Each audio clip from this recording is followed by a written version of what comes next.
video is going to show my adventures with the PicoBoo AC and the PicoFX controller that I got from Fright Props to control the lightning. Pretty easy to record. This is the record button, and then this is sound 1 and sound 2. It's also events 1 and 2. Outputs 1 and 2. So you can have 2 light bulbs if you wanted. I was just trying to make this really easy. And you use an iPod to put in your music into the line in here, and the line out goes out to your speaker. On the other side over here is where you put in your triggers. You could also, this will power a little speaker, not very powerful, like a horn speaker or something like that. That's what those other 2 inputs are for, or outputs I should say. Yeah, well, you're going to see me kind of putting this all together. I'm learning this as I go. Don't want an ambient sound, so I am going to do what the instructions say, which is hold the record button, press 1 within 3 seconds, hit the record button again. So now I have no ambient sound. And now I want to do the scare sound. Hold record and press 2.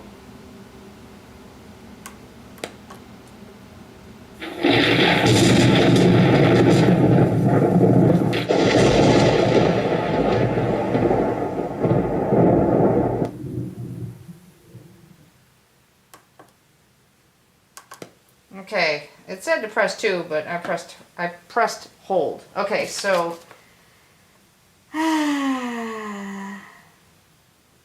oh, it says press record again to stop recording. Okay, so that was right.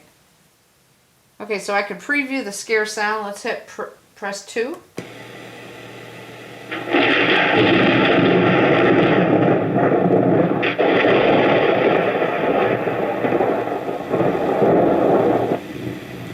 Wow, that sounds tinny.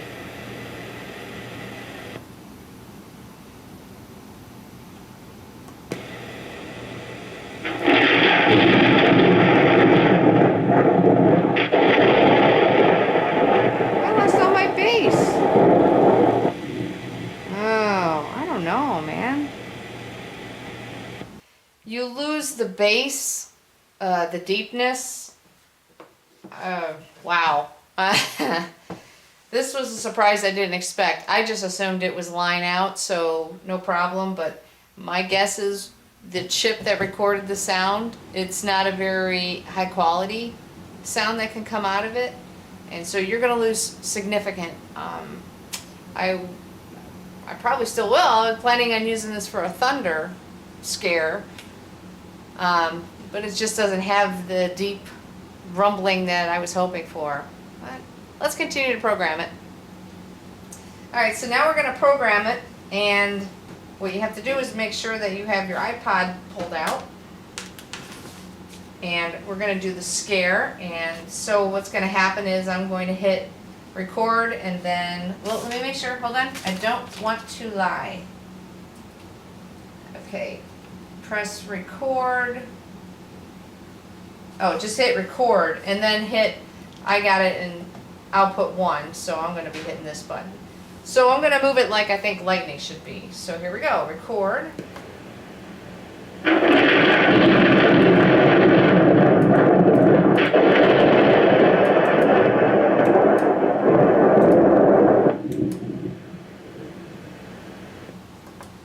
Okay, so let's give it a shot and press 2 to trigger it.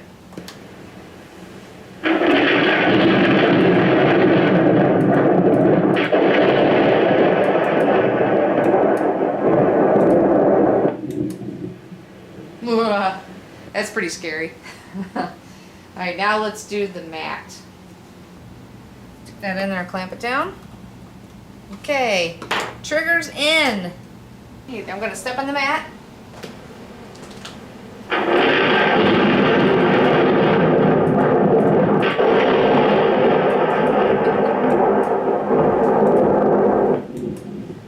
It's working! Yay! Went ahead and called Doug over at Fright Props to tell him about the sound issue, and he goes, "Oh, you don't want that controller. You want the PicoFX. That one has CD quality sound." and he let me send back the other one, and he sent me this one, and oh my gosh, perfect, just perfect. Let's go check it out. I just plugged in the PicoFX just to hear the sounds that's on the sound card, and I was pleasantly surprised. It's exactly the sound that I wanted anyway, so check it out.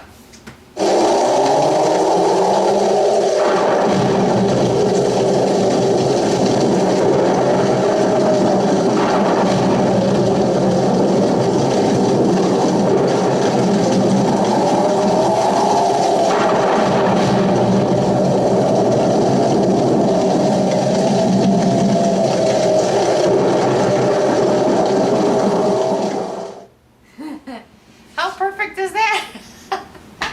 I had already made a lightning strike, and I was like, man, it's not very scary.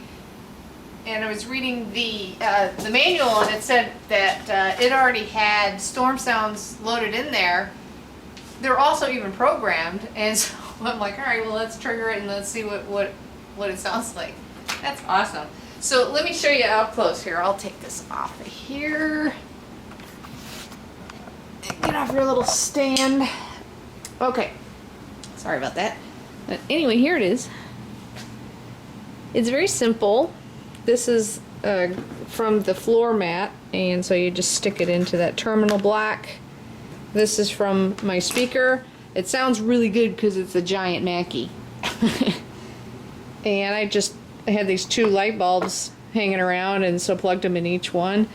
And voila, I have a lightning scare, which is going to go into the lightning room, and the kids are going to step on the mat. And just because this one has wind in it, I think it's just 10 times scarier than just the simple lightning I had, because it's almost like an alarm. So the kids are just going to go, wah, wah, wah.